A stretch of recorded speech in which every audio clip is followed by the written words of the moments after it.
न जाने कितने क्रांतिकारियों ने अपनी जान गंवाई थी, तब जाके हमारे हिस्से 15 अगस्त 1947 की रात आई थी।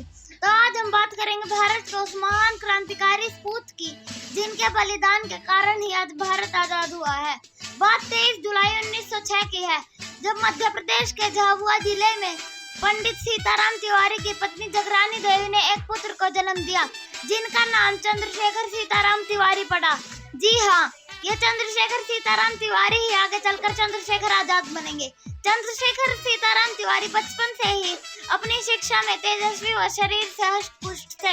इनके परिवार वाले इनके विचारों व बातों में देशभक्ति की भावना देखकर बचपन से ही समझ गए थे कि ये कोई साधारण व्यक्तित्व वाला बालक नहीं है।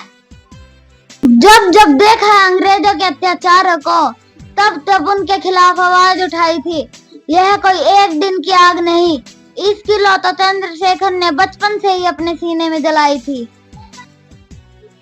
जलियांवाला बाग हत्याकांड के बाद गांधी ने 1920 में असहयोग आंदोलन चलाया था। इसे पूरे भारत से समर्थन मिल रहा था। उस समय 1921 में चंद्रशेखर आजाद काशी विश्वविद्यालय में अपनी शिक्षा प्राप्त कर रहे थे। आयु थी छोटी, जिम्मेदारियां बड़ी थी। चंद्रशेखर को आजाद बनाने वाली यही वो घड़ी थी। चंद्रशेखर सीताराम तिवारी उस समय काशी विश्वविद्यालय के छात्रों के साथ असहयोग आंदोलन में शामिल होने के लिए धरने पर बैठ गए व क्रांतिकारी नारे लगाने लगे। जैसे ही इस बात की खबर अंग्रेज अधिकारियों को पहुंची तो उसने वहां लाठियां चलवा दी व सभी क्रांतिकारियों को बंदी बना लिया। उनमें सबसे छोटे चंद्रशेखर आजाद थे। अंग्रेज अधिकारियों ने उन्हें बालक समझकर मजिस्ट्रेट के आगे पेश कर दिया। जब मजिस्ट्रेट ने उनका नाम, पिता का नाम व पता पूछा, तब चंद्रशेखर सीताराम तिवारी ने शेर के समान हुंकार भरी और चिल्लाया, अपना नाम आजाद, पिता का नाम स्वतंत्रता और पता जेल बताया। यह सुनकर मजिस्ट्रेट भी घबराया और मात्र 15 वर्ष के बालक को 15 कोड़े मारने का हुक्म सुनाया। कोड़े कोई आसान सजा नहीं थी, यह एक काफी कठोर दंड था। उस समय के कोड़े लगने के साथ खाल भी खींच ले जाते थे और ऐसे घाव बनाते थे जो 6-6 महीने लेते थे ठीक होने के लिए। इस घटना के बाद चंद्रशेखर बन गए जनेऊधारी। वो अब से कहलाएगा आजाद, जो पहले कहलाता था चंद्रशेखर सीताराम तिवारी।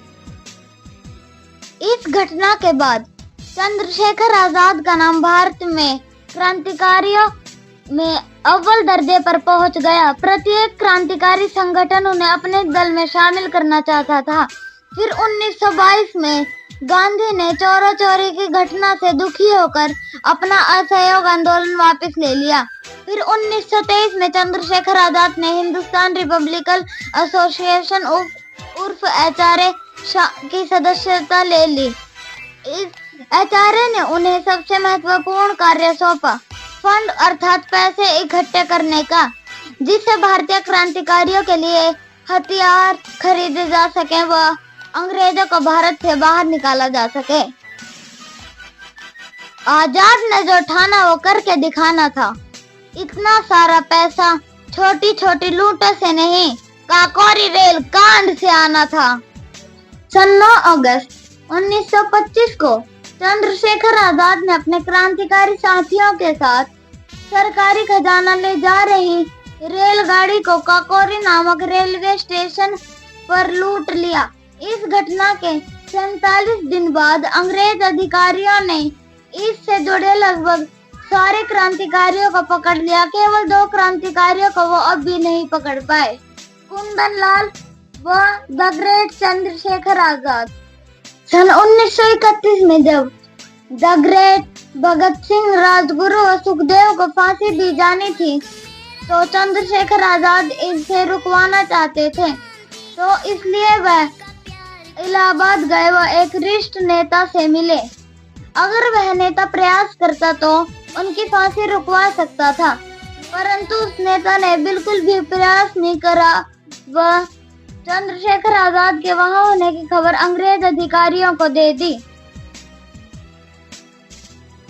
अरे आजादी तो 25-30 साल पहले ही पा लेते, अंग्रेजों के बस में नहीं था।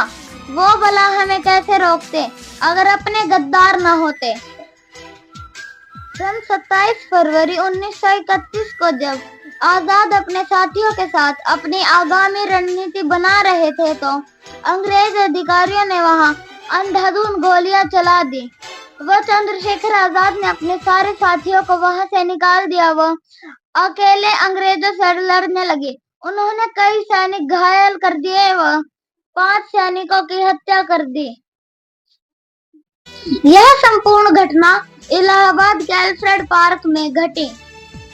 सभी क्रांतिकारियों में आजाद की एक अलग कहानी थी।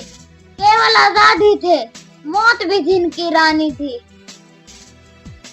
जब आजाद की गोलियां खत्म हो गई तो उन्होंने अंतिम गोली अपनी जेब से निकाली व बंदूक में डालकर बंदूक अपनी कनपटी पर तानी व गोली चला दी व स्वयं शहादत प्राप्त कर ली।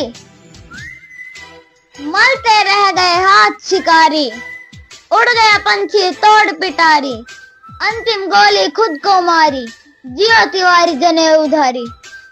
काया से जैसा बजरंगी, शिव के जैसा क्रोध भुजंगी, तीसरी आंख खिली तो कांपे थर थर थर थर दुष्ट फिरंगी। अंग्रेजों के शव पर नाचा नीलकंठ का वो अवतारी, जियो तिवारी जने उधारी, जियो तिवारी जने उधारी। चंद्रशेखर आजाद आजाद ही दिए वो आजाद ही शहीद हुए। उस महान क्रांतिकारी की शहादत को हम नमन करते हैं। जय हिंद, जय भारत।